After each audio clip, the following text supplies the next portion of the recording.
and welcome to the Cryptonaut podcast. My name is Mark Storrs, and with me as always is... My name is Chris Carnacelli. Thank you for joining us, Christopher. You're welcome, Mark. Indeed.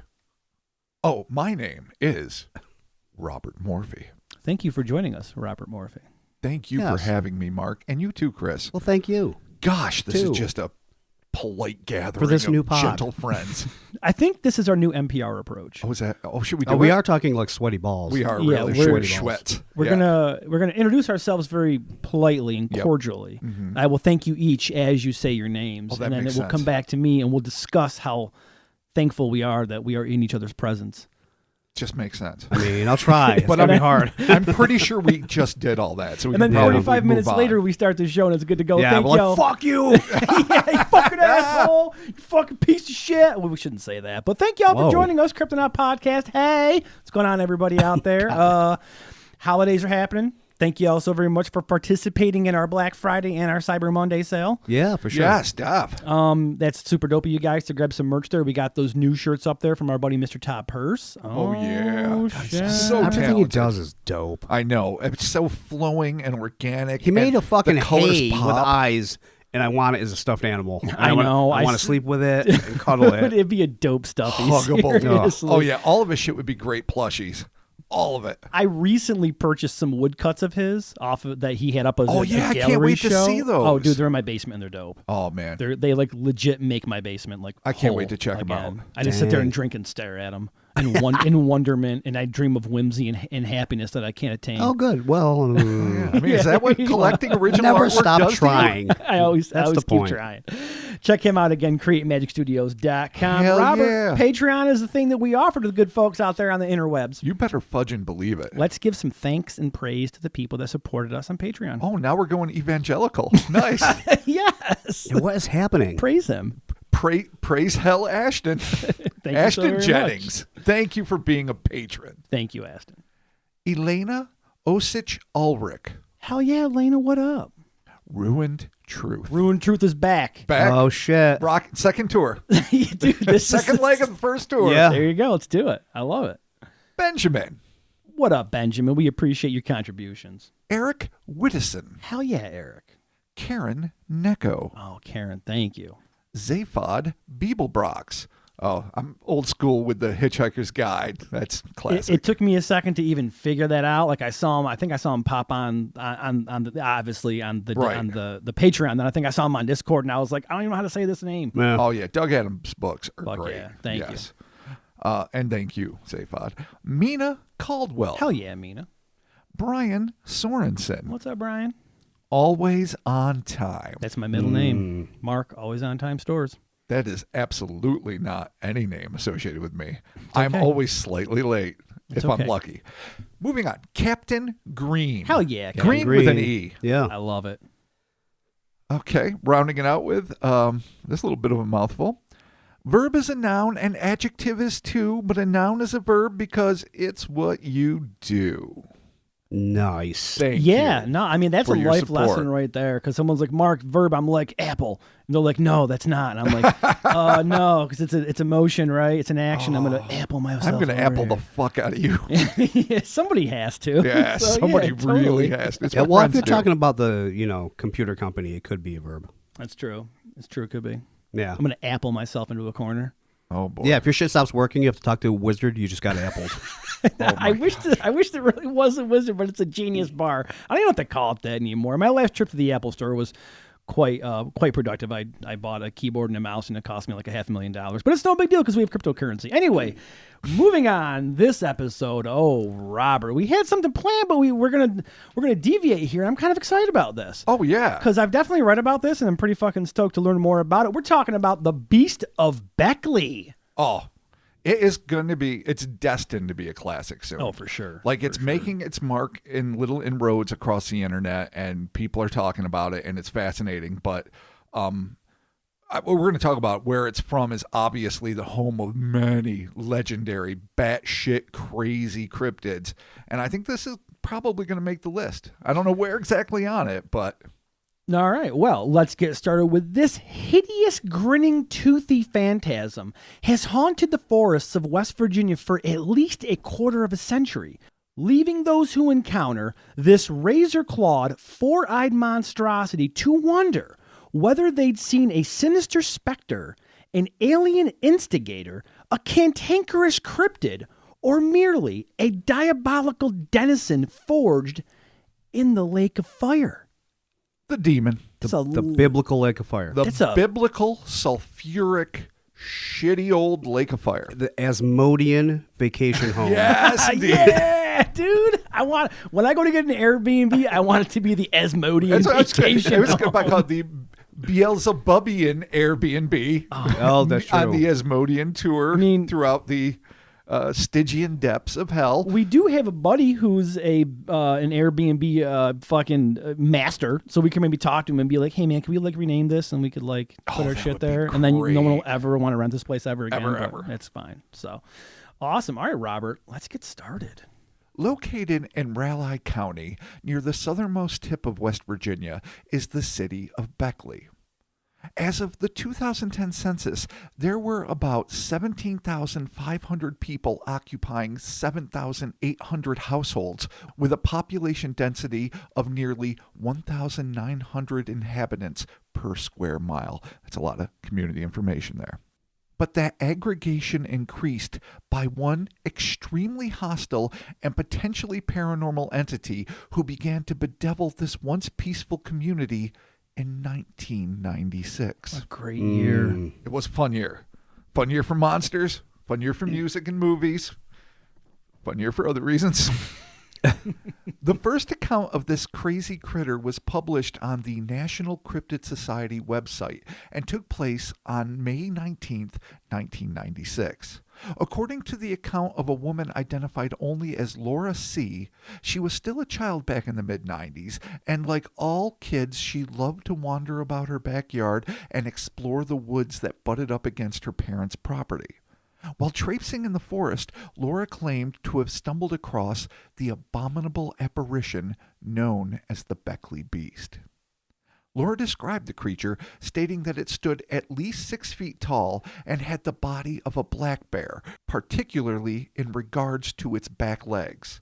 She also claimed that it had, quote, extremely razor-sharp claws, end quote.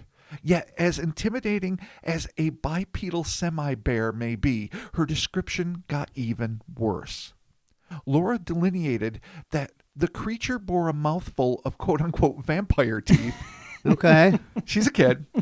But rather than being located up and down for easy biting, tearing, and chewing, they were set in a circular pattern, presumably like that of a lamprey fucking eel. Oh, Shai Hulud mouth. Oh, yeah. Exactly. Oh, the worm. The worm has spoken. Oh, Just man. I don't even know how they bite. They don't bite. I guess they suck, rend flesh and inhale your essence. I don't know how anything with a round mouth like that really chews if it has teeth. No, I think they'd have to be short, and it would have to be like an in and out, yeah, scissory. Yeah, exactly. Like, right? And it uses its lips to suction attach you. Mark is doing a great pantomime of a lamprey eel, and then it sucks your blood or whatever the fuck it does. Yeah, your life. Is.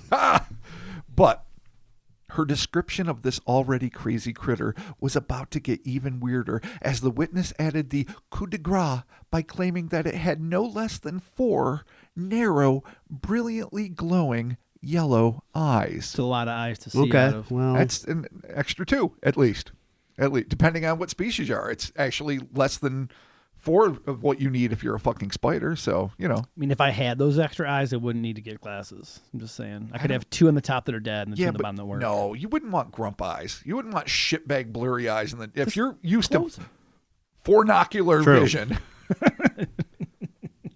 Its eyes were situated on the head in 2 pair, making them essentially binocular vision, or perhaps quadnocular would be a more appropriate appellation.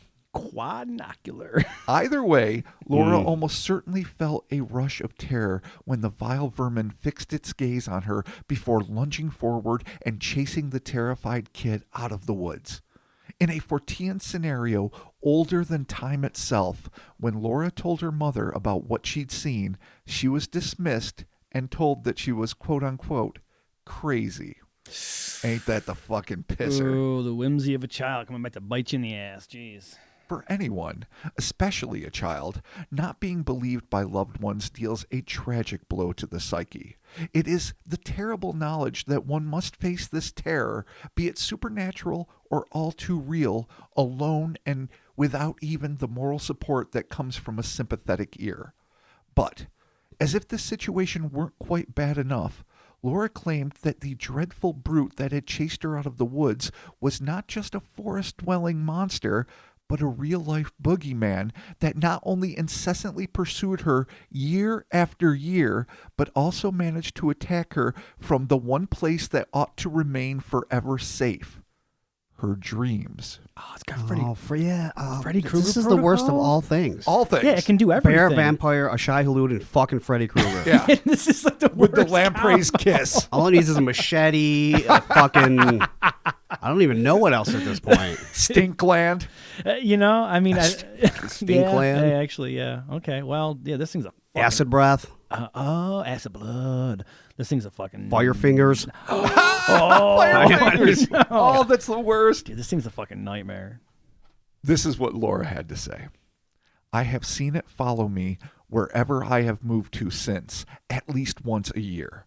It comes to me in my nightmares while I'm asleep. I have woken up with unexplained scars, scratches, and bruising. It has come very close to catching me in my dreams. It feeds off fear. Man, we gotta contact Nancy about this shit. She's still around? I don't know. I mean, like in real life or like in the movies? She's clearly dead in the movies. That's right. She did die, didn't she? I mean, shit. Okay. I've spoken to Heather Langenkamp. And get her on the case. Yeah, she's not a pro. She's an actress turned makeup artist. Yeah, that's the deal. She really doesn't know much about dream demons. Just contact her and see what she says. All right, I'll try. Perfect. I'll see. I'll look through the Rolodex, see what happens. Okay. Does Laura know that for a fact, or is this merely an assumption she made following years of apparitional assaults, evidently resulting in severe damage of a physical, psychological, and perhaps even spiritual nature? Whether Laura is suffering from disturbingly real reoccurring nightmares resulting from her terrifying childhood brush with the creature, or if this poor woman is actually being supernaturally stalked by the wretched wraith, we can only wish her safety and pray that she manages to stay at least one step ahead of the hunting horror. Though this case came first chronologically, it was technically the second report received by the NCS regarding this anomalous, animalistic abomination. The first was submitted on September 20th, 2020 by a woman named Raven, who was 13 when the events began. In her own words, she relates her belief that this insidious intelligence was not only aware of being observed, but seemed to loathe it. Quote, "For years, there has been something stalking the woods surrounding the area where I grew up, and it does not like that it has been noticed. The first encounter was actually not by me, but by my younger brother sometime around 2001 or 2002.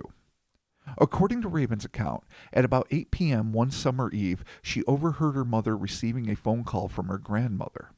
She could hear her grandma's distressed tones as she asked her mom to pick up her little brother. This struck Raven as odd due to the fact that her grandmother lived less than a minute's walk down a dirt road. They could even see her house from their front porch. It was a trip that her brother had made countless times before. What could possibly have gone wrong?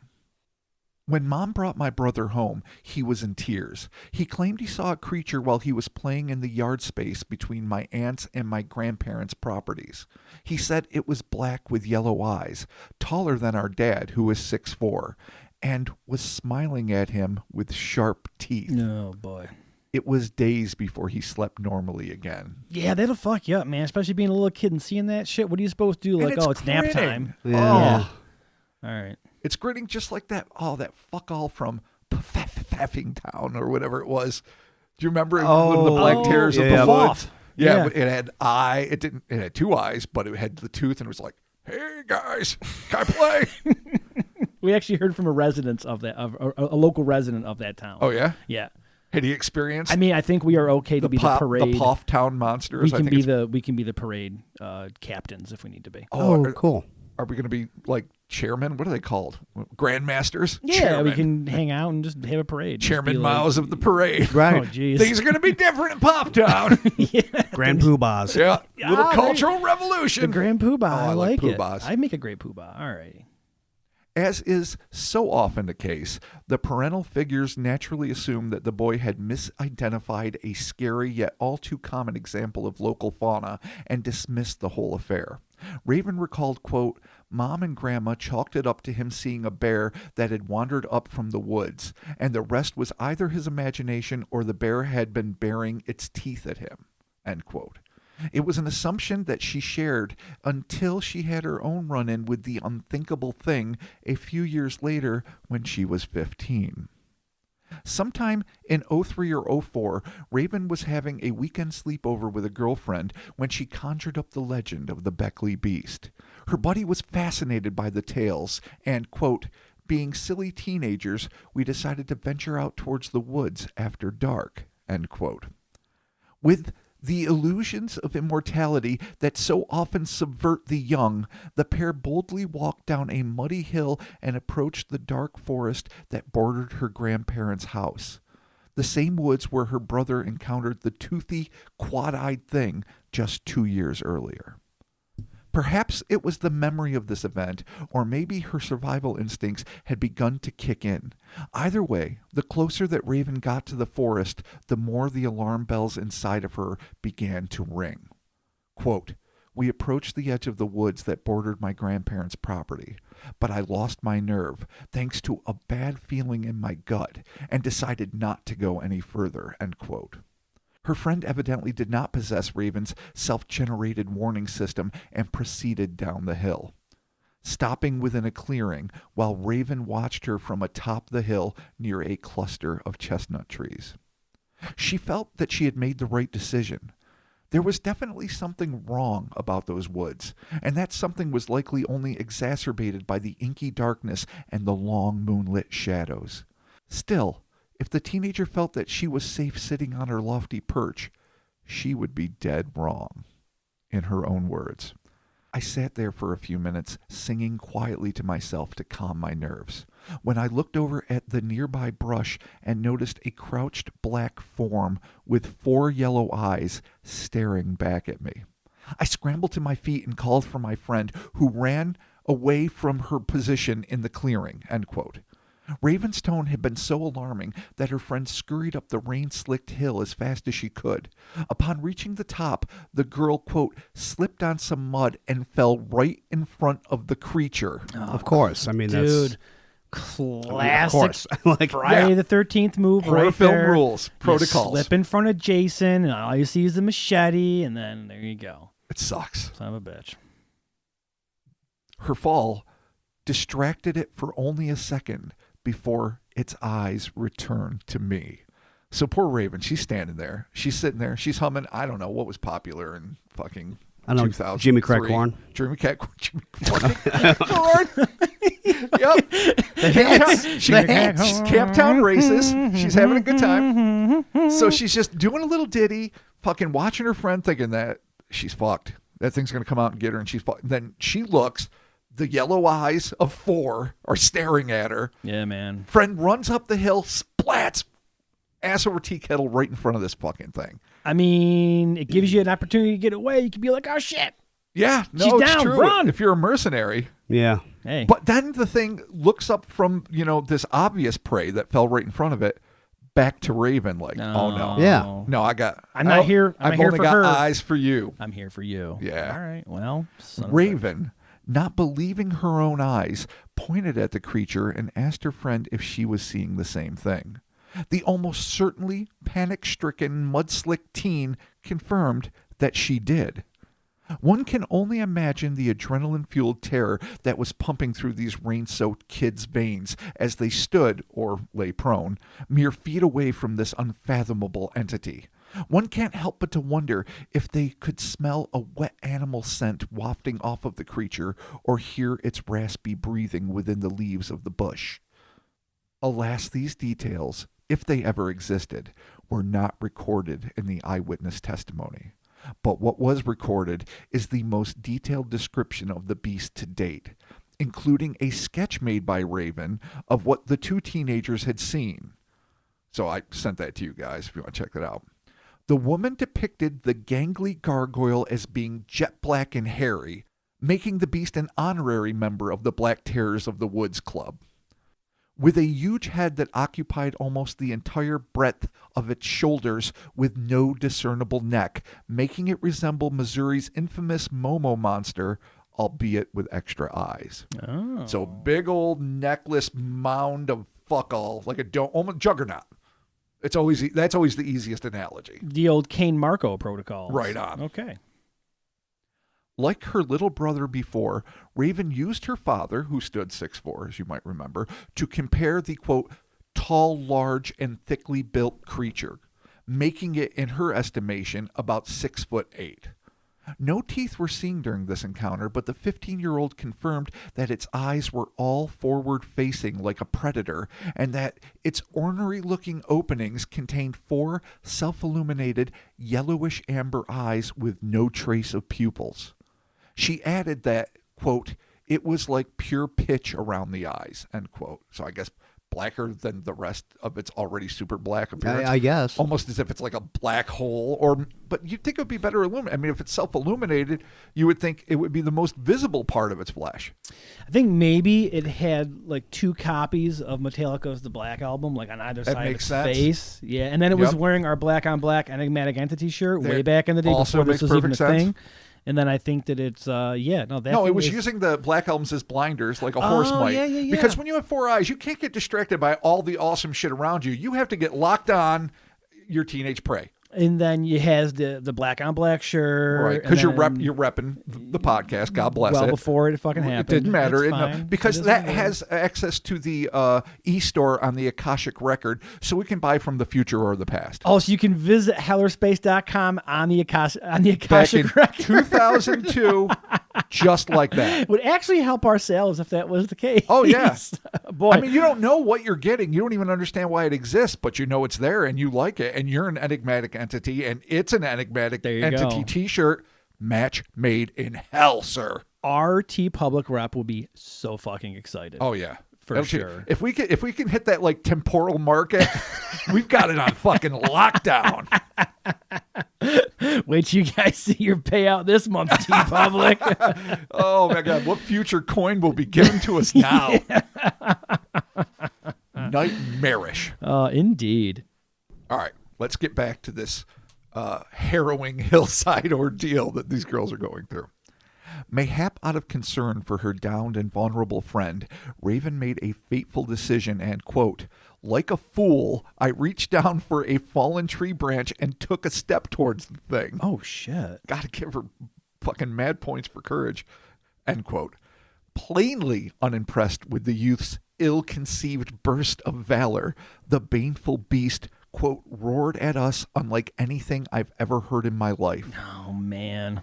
Can you imagine the sound? The reverberation, the way your shit vibrates. Well, especially when you actually have the tool. You're like, I've got my branch. I'm making a move. And then it's like, fuck you. You're not going to get Valerie, you fucking son of a... Done! Yeah, it's a branch. I mean,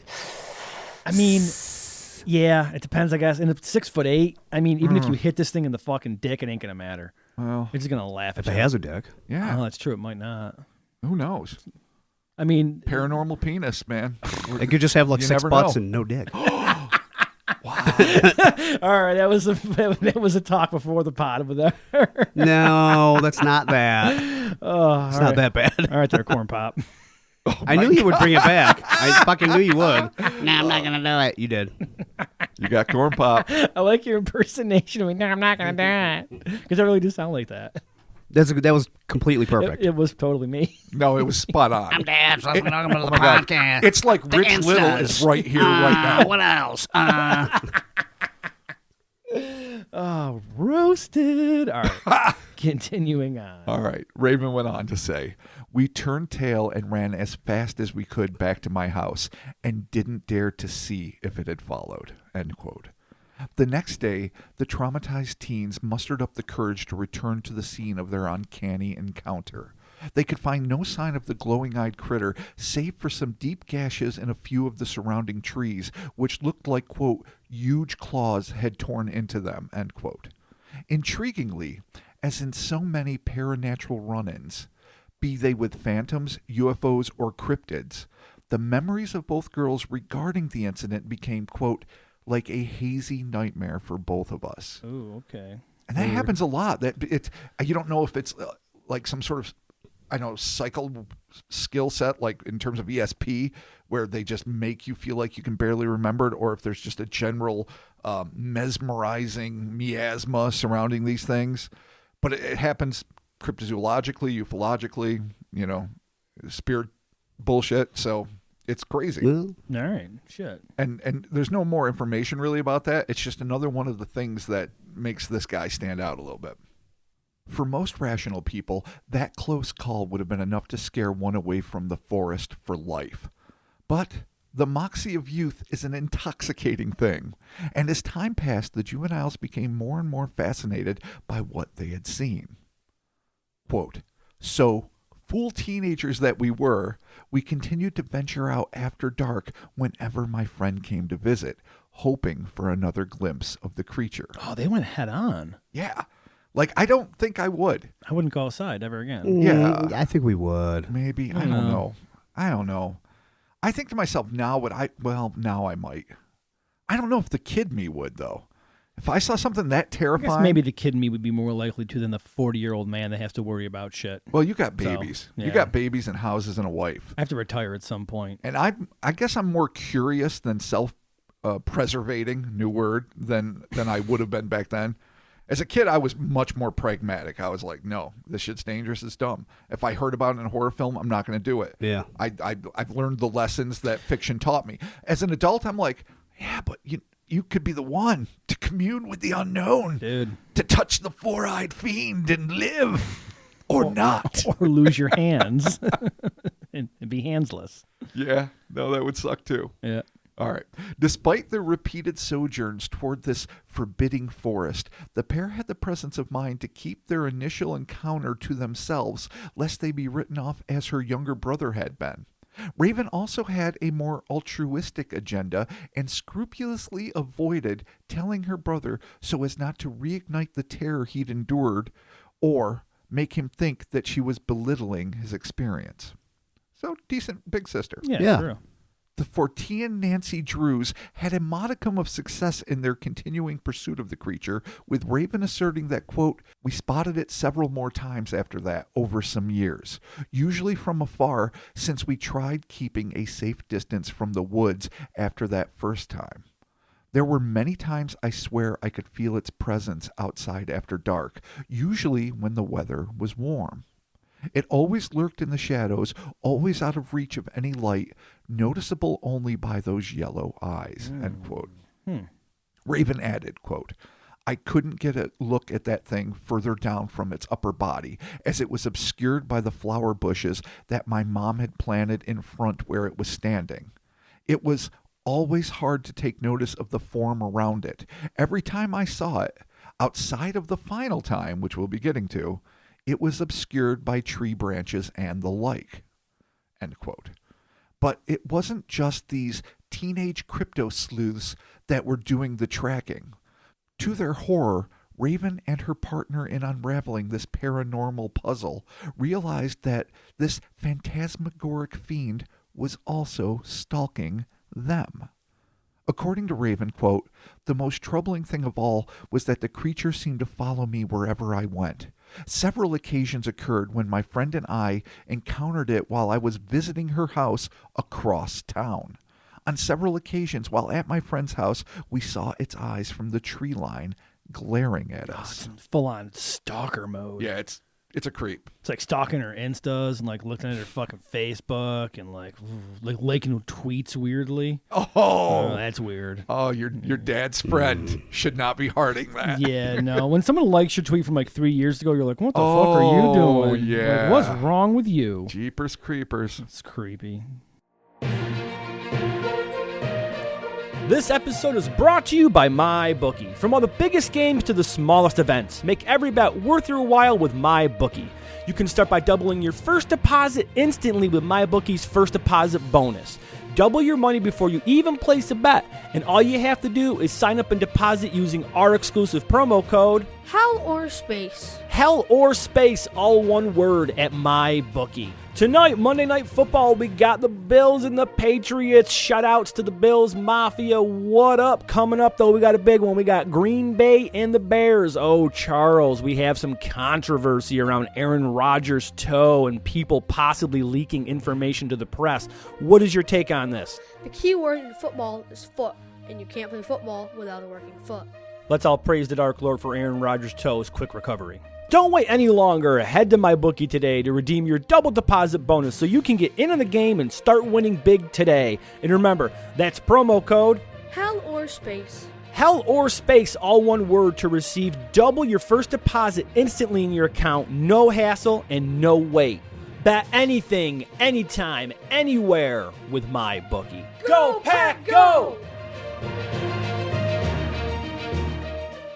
In the light of a new day, after their slumber-stealing sightings, the young Forteans would inspect the woods in an effort to collect evidence of the creature, with Raven claiming that, quote, "My friend and I found gashes in the trees the next morning and a few times after it, but we didn't want to get too close to further inspect them thanks to the poison ivy around them." Smart move, That's poison ivy. It's a little dash of something that either a really good liar adds or somebody that's just telling dead up facts mentions. It can go either way. I'm not going to say that it compels veracity, because sure, if you're going to be smart, you're going to add little things like that.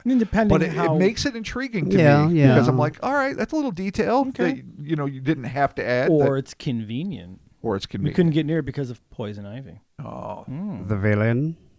The true villain. The villain is the ivy. Mr. Freeze was standing there, and he was going to kill us, so we just went away. It took me a second. I go, well, the villain. Yeah, poison ivy. Yeah. Batman's Rogues Gallery. There you go. Took me I a second know. too. I'm not going to lie. Wow, you guys. I know we suck. Yeah, no, it's bad. I know. It's real bad. How many villains are there called Poison Ivy? Right now, I'm in the woods. Just one. But honestly, I thought one. you were saying that the real villain of the piece isn't this Was monster. the actual. It's the itchies. The itchies. The Yeah. itchies suck. If you're allergic to it, man, they shall get you, And dude. poison oak. Oh God, I've had. Yeah. Poison Oak, the villain. No, Yeah. no, I gotta go back to my Batman lore. Oh, it was actually an Iron Man fucking bad guy. Iron Man, the villain. Oh my God. All right, enough of that All right. fucking shit. Holy Undeterred. shit. I Excuse needed me, that. friends. Undeterred. The foolhardy teen continued her quest to find her perfidious paranormal pursuer. You're welcome. Wow. Quote, "I tried again to approach it a few times, but always was unable to get very close for fear of my own personal safety." Good call. "I never could see more to its form aside from the eyes. It was always just like they floated there in the dark." End quote. But as frightening as those experiences certainly were, Raven learned that the creature was not tethered to Beckley or even West Virginia when she and her brother, quote-unquote, felt its presence while visiting family in South Carolina. It traveled state lines? Yes, it did. Well, maybe. State lines. You're not supposed to go past them. No, they don't border. I was about to say they can't border. We because don't know. North Carolina. We don't know what's down there. No, they can't. I don't think they do. We could be completely Oh, I don't wrong. even know. We don't even Are know. we below Pennsylvania? No chance of me figuring this out. Oh, God, where's Philadelphia? Anyway, it's traveling. Okay. It's a hardcore traveler. Whether this feeling was the result of the siblings' justified paranoia or a genuine encounter is open to speculation. I feel like I had to add that because Because you're it's true. scared and you're kids. And what are you going to do? Yeah, any place you're going to be that's dark, that's the first thing you're going to think of is where the fuck's that yellow-eyed bastard? And then you're like, oh, shit, there And it it's is. not like they saw the eyes or the form. No, they you're just freaking out. They felt the presence. Dude, you're in Disneyland. It's Magic Kingdom. You're watching the fireworks. All of a sudden, You feel its presence. You're all fucking God, freaked can out. you imagine? Yeah, exactly. That thing stalks you everywhere. Yeah, it's a small world and a presence. Oh, there. Sitting next to you. You're in that look, elves godforsaken and ride. Rising up from four-eyed the yellow water. Oh, God, it's creepy as it is, but then you just see that fucking thing looking at you. You're like, no, it made it to the most magical place on earth. Fuck. I know. To me, that's like more than a vampire to a church. A fucking enigmatic entity should not be able to breach the hallowed halls of Disney World. They shouldn't. Disneyland, Maybe- sure. It's yeah. California. that Disneyland, place fine. is ruined. Whatever. But Disney World, no. Epcot Center, okay. I love Hey. it. I mean, it's futuristic, but I mean, there's nothing, of preordained goodness. Not in my Florida, goddammit. I digress. Raven's final and best sighting of this bucolic behemoth occurred in November of 2011. Raven, now in her early 20s, had returned home at about 3 a.m. after a midnight screening of Harry Potter and the Deathly Hallows Part 2. Nice. Before heading off to bed, she stopped in the kitchen to get something to drink when something caught her attention through the window, resulting in what she referred to as, quote, the best view that I'd ever gotten in all my years of dealing with it, end quote. The massive monstrosity stood in front of her father's truck just outside the fence that surrounded the yard, standing not far from the front door. The four-eyed fiend towered above the vehicle. This is a quote, towered above the vehicle, but that may have been because it was standing on a spot where the land slopes right in front of where the truck was parked, end quote. Raven watched with what one must assume was a combination of fascination and fear as her childhood nemesis stood mere feet and just one thin pane of glass away from her. Raven was unable to, quote, see any other defining features in the darkness, end quote, explaining that the, quote, hulking humanoid figure was almost as black as the night around it, but that was all of its body I could see, just a tall, abyssal form, end quote. Nice vocab word. Well done. It was then that the living nightmare realized that it wasn't alone, and it trained its gaze on its human quarry. Its, quote, eyes pierced me through the window, end quote. In her report, the young woman would describe this truly terrifying moment. It was only a few seconds that we stared at each other, and yet at the same time, it somehow felt like hours. And then it ran out of sight towards the woods faster than anything I'd ever seen. It wasn't until after it had gone that I realized it was so close to where I had parked when I came home, right next to my dad's truck. If it was already at the fence by the time I had gotten inside the house, then it must have already been close by when I pulled up. I felt sick when the realization came to me, and I kept looking outside to see if I could spot where it had gone. Minutes after that, my dad came into the room, getting ready for work. He always left around 3:30 a.m. back then. He asked me what I was doing, and I could only tell him that I saw something weird outside, since I figured he'd think I was crazy if I told him the truth. That's a shame. I watched him go down to his truck to leave for work just in case. Nothing happened. Following this all-too-close encounter, Raven decided that she was done searching for this enigmatic entity, whatever its origins may be. Quote, I avoided provoking it or wanting anything to do with it as I got older, so I stopped looking for evidence altogether, end quote. 4 years later, in 2015, Raven moved out of her parents' home and the entity-infested forests that surrounded it to a more populated section of Beckley. She was grateful that the creature seemed to have given up on her, but the two younger brothers she left behind would not be so lucky. Oh, dude. This past month, both of my brothers told me there have been some strange things happening again back home. They started hearing roars/screams in the night, and they have seen strange lights outside in the woods. And the youngest one says he heard screeching coming from the area of the woods where I most often saw the creature. The one that first saw the thing all those years ago swears that it's the creature. Our younger brother claims to have seen it recently in February 2019, but given my experiences, it's odd for it to be around this time of year, end quote. Perhaps, as younger siblings often do, their brother felt left out of the family secret and manufactured his sighting in order to be a part of the quote-unquote monster club. Or, perchance, as the years have drifted by, this vexatious varmint's habits may have begun evolving. Whatever the answer may be, it's interesting to note that, with the exception of the one alleged winter sighting, all reported encounters have taken place in the spring and summer months.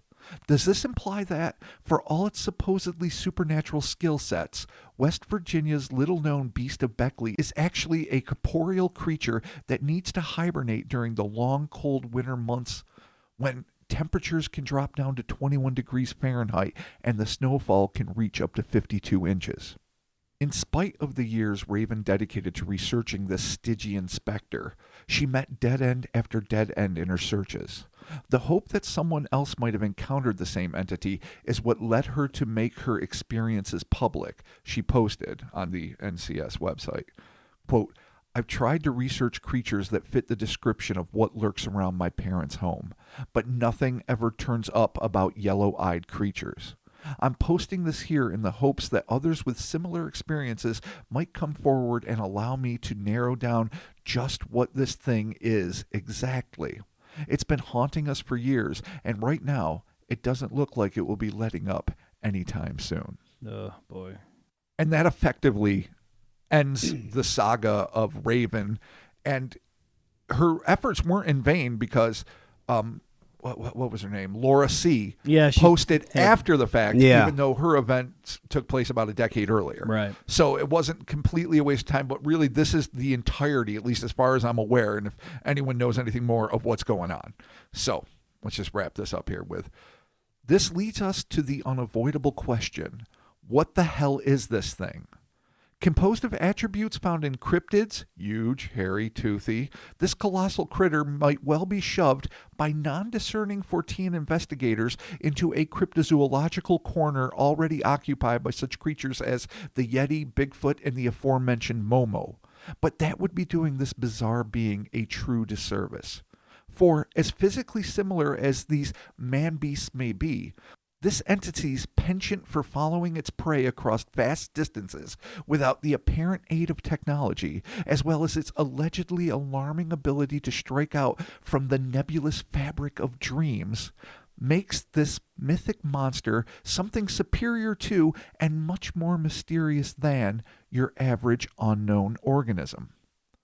Though there's no direct evidence to support it, another possibility that must be considered regarding the odd organism's origins is that it just might be of extraterrestrial extraction.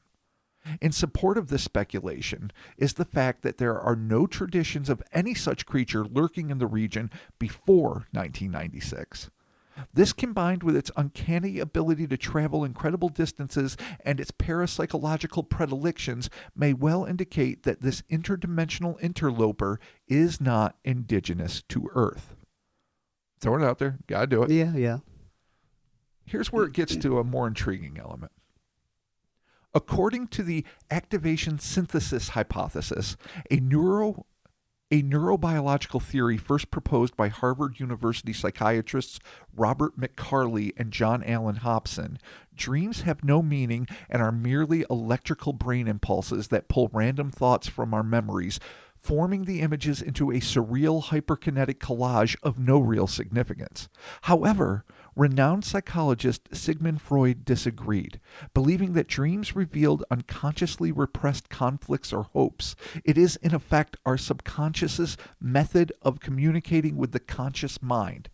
Could it be this four-eyed fuck-all is a sort of psychological parasite that is able to corrupt the minds of those who see it, burrowing inside their brains, perhaps infecting the electrical impulses between the synapses like a biological equivalent of a computer virus? I mean, probably not, but it's out there. Hey, you never know. I like your follow-up, but probably not. I mean, I'm going to be honest. It's a brain. We're theorizing here. We're speculating. Yeah, I'm throwing these out because this is what occurred to me, and then we can wildly speculate. It's a dream virus. Oh my god! It's a brain chupa. Oh, I Brain like chupa. that. A brain chupa. It sounds Okay, cute. it just lives in your brain, and then it prances on your dreams and scares the fuck out of you, and then leaves. There it is. And also outside of dreams. And also outside your dreams, yeah. Okay. Apparently. Yeah, that's true. All right. Well, Or, more prosaically, were Laura C's horrible experiences the result of threat simulation theory, which describes dreams as a defense mechanism used by brains to allow us to face our fears within the safe confines of a neurological simulation? Could Laura have been accidentally harming herself while caught in the throes of these unreal nightmares brought on by a very real experience? Don't know. Throwing it out there. Yeah. Because if it's a dream thing, I like the idea of the brain chupa, the virus of demonic and or extraterrestrial and or who knows what hate. Yeah. But we'll throw it out there.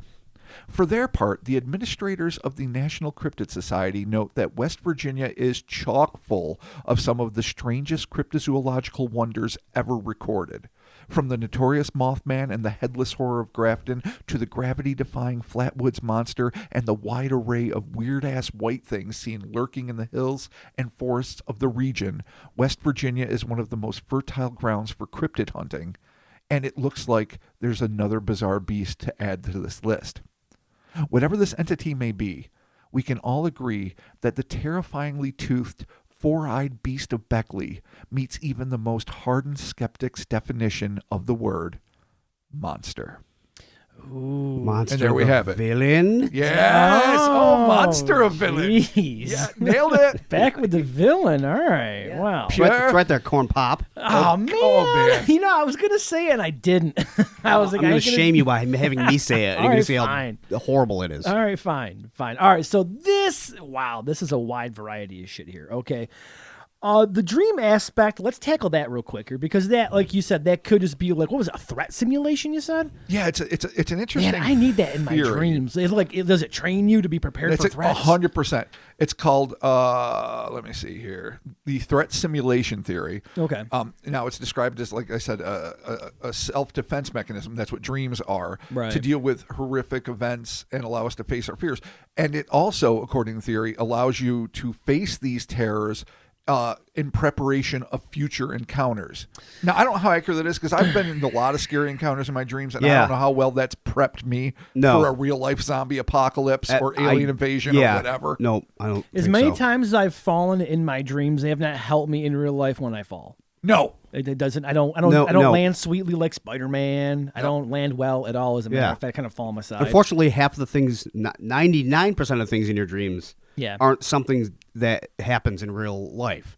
You're No. flying, you're doing weird Yeah, shit. exactly. Like, it's rarely like you're just like eating dinner Or in your dream. You're walking up Right, and stairways just, like- that get narrower and narrower until you're All right. trying to fit through orifices and you You don't just- understand. you can't All Alice in run. Wonderland. can't like- all stairs are made of molasses. It's just, again, back Yeah. to Freddy Krueger. Yeah, It's Nancy you can't running actually up the throw a marshmallow punch for stairs. some reason, which always pisses me Oh, yeah. off because I know that I can do it. Or sometimes I can't even That's dial the a problem. phone As number. soon as you know you should be able to do something in the You dream, can't do it. It gets harder. Yeah. Every time. Yeah.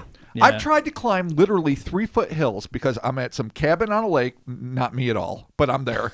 And then up Yeah. on the hill, there's this raging party, lots of bourbon, fun people, good times. You guys are there. Just wanna do and it. I just can't climb this fucking 3-foot yeah, hill with you're snow. missing I keep out. slipping and falling and slipping and falling. Yeah. I'm like, Missing out. I'm sure. I mean, Like, that's, Mark and Chris have the high ground. it is It's- definitely it's always- FOMO, I guess, if you want, if I wanted to get analytical, but it's all. But I don't usually feel that way. I'm the first guy to like, nah, I don't think I'm going to do No, me anything too. I now. know, I'm me going to too. stay Yeah. home. And, So But I mean, any couple of- the whole dream aspect here, like the only thing with this is that only affected Laura. It didn't. But bear in mind, there are precisely 5, including Raven's unidentified friend. Okay. So there are 5 known eyewitnesses. Right, but only Laura is the one that had this whole thing where it was coming at her in Only. her dream. Yes. So Raven's friends didn't No, experience this. Raven experienced the idea of being stalked continually over Right. years. Yeah. But not in her sleep. The presence, Yes, the but dream. not the dream attacks. Yeah. Okay, so there's no 100%. there's no she Freddy did not Krueger. need to have dream warrior training Okay, gotcha. So by that, Craig that, Wesson. that Yeah. could just be Laura seeing something and being like, "Oh shit, this fucked me up," and then Yes. having like weird dreams. Yeah, about for sure. it. That's So, why. all right. That's why I put it out Perfect. there. All right, well but there it you go. also could be that she, like the like that terrible plague that afflicted the Asian men that we did in that one. The dream demons or Yes, whatever. Yeah, in yeah. the Patreon there. Yep. And that the Nightmare on Elm Street series was actually Yeah, they based were, on. Yeah. Yeah. These people claimed that they were being stalked by a demon, were terrified by said demon, and then literally died. Now, did they yeah. scare Yeah. themselves to death? Belief is a powerful thing. It's what makes curses dangerous. It's what we can all fuck ourselves over. But to actually die from fear is a whole right. other level. So with Raven having all these different eyewitnesses and everything, What I find interesting about it, though, is that she has this hypothesis that it only appears in the summer, so during the winter it actually hibernates, which is interesting. I added that. Okay. Does this imply? Right. But she does. So your believe- hypothesis Yes. on it, right? But she did talk about only seeing it during certain times of Yes. the year, which makes me. I really want to have this thing go super out of the umbrella into the fucking veil of interdimensionality. Sure. But I think maybe we are just dealing with something that is like some predator that's just stalking her. Hence, it only appears certain times of the year, or that could also lead to some weird like paranormal curse or something. Oh, absolutely. All right. Yeah, but then if it is, why her? Why does it seem to be only her? That was the and other thing her is why would it? friends, Yeah, or like in- her and her not that her friend. friends are part They of it, didn't they're like searching for they it, didn't but- break the oath or something like that. Well, we don't Like- know what oaths they may have taken. Well, I guess and it or isn't broken. her. It's what's her face Right. too. But Okay. still, it's like But I would say this because we don't know. First off, I would love to know more about Laura's sighting. Laura sees. Yeah, totally. Did it Yeah. take place in the same area? It did her parents' house abut the same patch of woods? right. Does that really limit its geography? That would be interesting and might lend sort of credibility to the cryptozoological theory. Mm-hmm. But I'm not like, even if this thing is corporeal enough to actually be sensitive to weather, that doesn't take interdimensional or extraterrestrial. True. Or I mean, I don't know. We all assume that demons aren't affected by the weather, but you're used to the heat of Hades. Maybe that shit's uncomfortable, even if it can't kill you, because you're already a diabolical immortal. They could not survive a winter here in New York. I think with they'd us. have a tough. They wouldn't be happy about it. They would be like us, like fuck this shit every year, bitching about it. Yeah, that could be. But Yeah. that's actually if it's hot. Right. Like Right. biblically, Yeah, I like mean, hell- Yeah. hell is hot. Hell might well be cold. There's probably different branches, different places. Well, yeah, who knows? All right, so even if this thing is susceptible to the weather, I don't think it really removes anything except purely spiritual entities. Because I guess we just have to come to some sort of agreement that these things aren't supposed to feel the physical world if they don't want to. They can Right. be whatever. So that still means that this could be a brain parasite from another dimension that can maybe you get infected when you go to a certain place where it's ship landed, and the manifestation it makes you see is something absolutely terrifying to keep you away because it's territorial, or maybe even terrified because it doesn't. I mean, well, it does attack Laura C. But it didn't attack Raven and her friend, who are constantly stalking this fucker. Yeah. So what's like the parameter? Like, So say it's trying to protect its ship and it's trying to figure out a way to get out of there, and it just came up with this idea of something terrifying. And so if it is some sort of either nano intelligence or maybe a multi-organism colony type thing that can get inside of you, then maybe just them getting exposed to it makes them constantly see the monster wherever they go, because a part of it is inside of them, like a terrible so they infection. all had the parasite. Well, anyone that sees it or has gone to this one spot in the woods where it was, dwelling. And I added the UFO because I love the sci-fi element. Right, But maybe right. this thing is a primordial creature, like one of the foundational creatures. Oh, the that foundational starts- creatures. The things that people used to call elementals, but they just work on a different level. And if you fucking encounter one, it's on. I mean, it almost could kind of fall into the whole category of Mothman too, where it just kind of like pops up. Like, I mean, Mothman was seen for how many years around Oh, yeah. Point Pleasant? And this thing is, it's in West Virginia as well, and it's just kind of popping up. And we obviously know how it's a hotbed. So if Sure. if all these entities are somehow all connected, oh, did I just crack the case? Grand here? unified theory. I love it, Or- Mark. Go, keep coming, Or buddy. does it have to do with the large deposit of quartz crystals forged under West Virginia, creating an interdimensional fucking gateway of catastrophic shit that's going to come through? And look at Chris. The quartz Stargate is what you're talking about. Yes. Is this the Stargate that we were trying to find in Iraq, but was actually in fucking West Virginia the entire goddamn time? We may have cracked it. We may have. Probably not. Probably not. Gonna say no. What I like But it about is the your same theory, area. though, is that it is, I mean, a lot of people, a lot of Forteans, not necessarily a lot of hardcore cryptozoologists or ufologists, believe that this is a window area, Yep. the thinning of the veil, your No. favorite, and that fucking Mothman and Grafton headless horrors and Flatwoodses and whatever the fuck else All just kinds of shit comes creep through, ass man. through, do whatever they Yeah. do, and it's concentrated in this region. If that's the case, then this could be just another Just Yeah. another fucking ambling fuckall that just waddles through this hole unintentionally, maybe, and is stuck here, but his abilities and that are way beyond human experience, especially in terms of local wildlife, and an appearance that is terrifying, whether or not it actually is dangerous. And with the exception of Laura C's dream beatdowns, this thing doesn't really attack. No, it doesn't at all. It did growled. It growled, mean, it growled. but it could be afraid. Any animal could be afraid and territorial. Yeah, it didn't really still don't do anything. Yeah. No. It reached out and scratched a tree or something. But when Raven's friend was laying on the ground right in front of it, slipped dead ass in the mud, splashed up. It's a big nightmare. Right. It didn't try to get out. It only growled. No. It only growled, in fact, when Raven picked up the fucking club, the cudgel. Yeah. Nature's the cudgel, if you cudgel. will. It is, look at twig.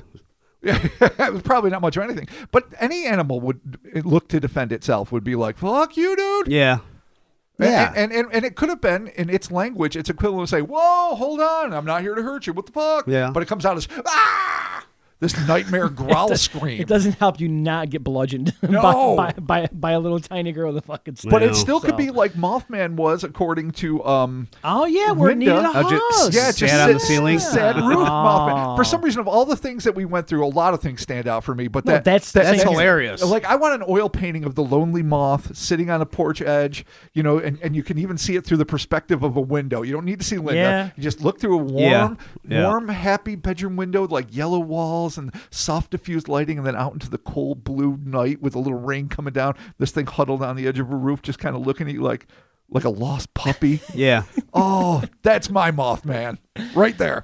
All right, But maybe Christopher. this thing is like that. It could be. Lost and lonely. Could be. Christopher, what do you got for us, buddy? I have nothing. You got to have something. All There's right. Dream A little Warriors. kernel. There's Dream a fucking Warriors. tar monsters, quartz gates. After hearing this story, are you thinking that this is something corporeal or quite possibly something that's like supernatural? I don't know. It sounds like it could be real, and a lot of her brain stuff is just her brain. It has nothing to do with. It didn't do anything. That is her doing that. Right. It is kind of hard to decipher because Well, you can't prove. There's no possible way you could ever prove that. No. There's no proving anything. No, and, So and that's- if any, it's her reaction to seeing it that could very well be what the whole dream thing is. It's just her seeing this mean like, oh, so it could be something completely separate where just how she sees this, it's kind of like PTSD, and she's like, oh shit. Oh yeah, you see that as a And kid, she's you're all haunted fucked up by from it. it. Yeah. It goes without saying. And it did chase her out of the woods. It didn't attack her. It probably could have caught her if it's nearly 7 feet tall and it's just a little girl in the woods. Yeah. It didn't. That's a point worth mentioning. Right. But you get chased by this four-eyed, lamprey-mouthed fucking, Yeah. tar nightmare. And honestly, it could be tar-like because the drawing looked like hair, but that could have just been Raven's way of shading it in. It might be some Hedora-ish slick-skinned. thing. Yeah. Oh, it's got Hedora skin. Which would be even cooler, actually. It's kind of dope, actually. Because if it's furry, you're like, that's typical. Well, but then- when it's but then just it's covered like- in slime, you're like, oh, fucking slimy four-eyed, I fucking agree. creepy shit. Yeah. The lamprey skin, the eel man monster Yeah. is so much cooler Yeah. than something hairy. But still, even if it is hairy, the eyes and the mouth alone put it way in a much different category than a hairy hominid. The teeth indicate predator. I mean, the eyes indicate The eyes predator. too, yeah, but the teeth having indicate the fucking, what the fuck. Yeah, but that thing's like ready to eat. Oh yeah, It's in like eat yeah. Sharp you. teeth. Sharp teeth does not imply the mastication of grains and leaves. No, You're right. it's not enjoying vegetables. It's enjoying the meat. But does it fight the vegetable man? Another classic West Virginia cryptid. Oh, that's right. Could they be? Shit, could they're they right be at there. odds? They're right there too. Well, yeah, probably ate the last one. That's why you don't see it anymore. What a great end for the vegetable man.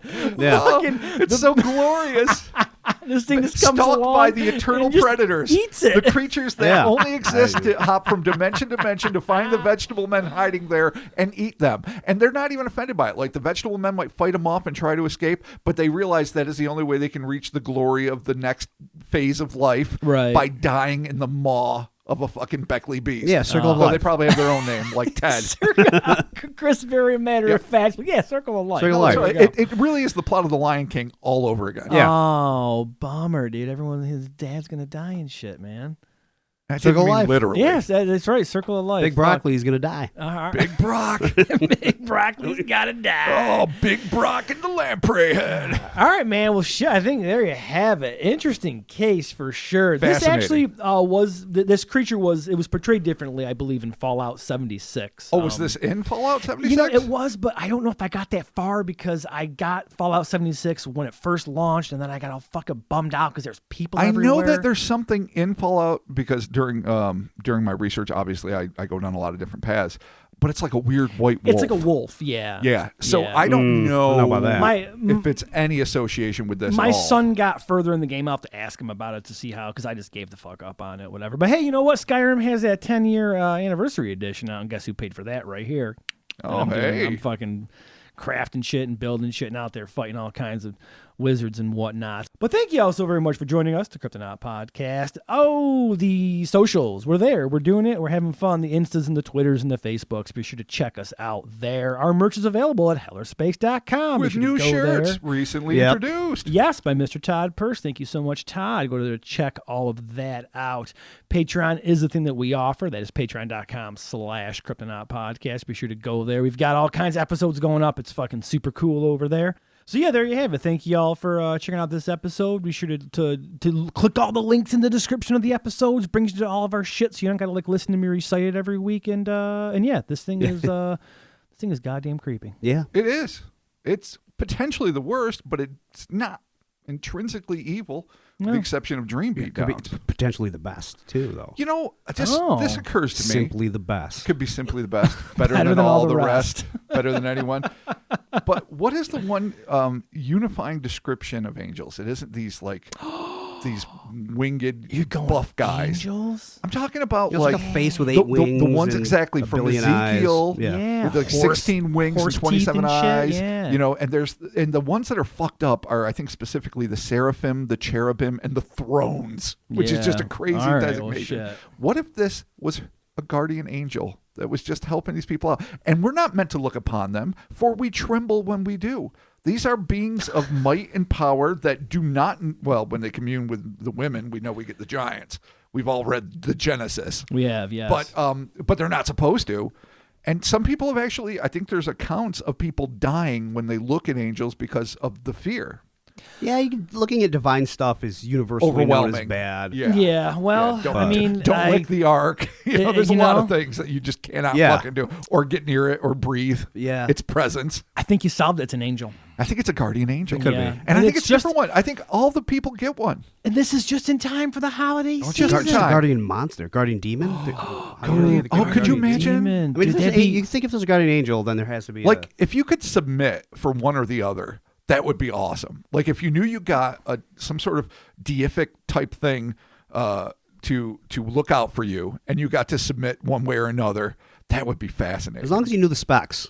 Oh yeah, You gotta like, have- oh, and they this can't guardian secretly demon looks fuck cool, you. but- Like a demon can't secretly Right. fuck you over because it's a demon. It's got to be like, no, I'm watching out for you, but I'm going to help you get laid, and I'm going to help you do this shit that you really shouldn't be doing. But it's okay, I got your back. As opposed to an angel that's going to be like, we're going to keep you on the straight and narrow. We're going to try to get you into heaven. You do not fuck around. Don't use that dick unless you're married.